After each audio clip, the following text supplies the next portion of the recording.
answering your questions about the coronavirus. WBZ is the only Boston television station with a doctor on staff, and our Dr. Mallika Marshall joins us now to answer your questions. Doctor, we want to start with Sammy's question from Natick. Sammy asks, it seems like there is a downward trend of cases in places like New York.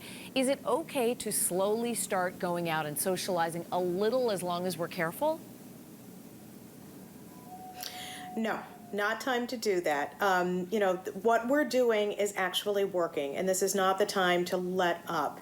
We know that social distancing is actually starting to flatten the curve in many parts of the country, and if we start to gather even in small groups right now, we're going to go right back to where we were before, and it's going to take that much longer for us to get back to this point and get to a point where we can open up businesses and schools again. So stay the course. All right. Kathleen on Facebook asks, I was very ill for a few weeks in January with many of the symptoms of COVID-19. Could it have been that? Is there a test to determine? So the first confirmed case of coronavirus in the United States was back on January 21st in the state of Washington. So unless you were traveling in a hotspot like China at that time, chances are your symptoms back in January were not from coronavirus. That said, there is an antibody test that is very slowly being rolled out that we can use to determine who's been infected and who hasn't been infected and who might be sort of immune and able to go back to work.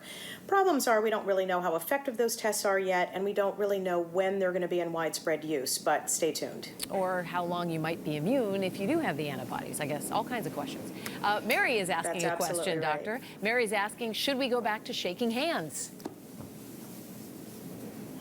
Okay, I consider myself a very affectionate person. I love to hug. I've never been a huge fan of shaking hands, and that's because it's such an easy way to transfer germs between people. So of course, when all of this is said and done, there are going to be plenty of people who are going to go back to shaking hands. I personally won't be one of them, and I really don't think that we should take offense if someone doesn't extend their hand to you to have you shake it. Like you, I am a hugger, so this is a particularly tough time for me.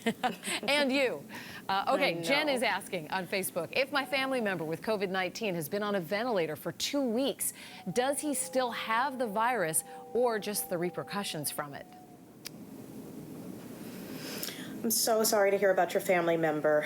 In people who end up on ventilators, the virus has traveled from the upper respiratory area down into the lungs, where it can cause a cascade of symptoms and changes that can lead to inflammation and to lung damage. So even if your family member has been able to clear the virus, some people on ventilators are needing to stay on them for weeks, for several weeks at least, in order to give their lungs an opportunity to heal. So I wish him or her the best of luck.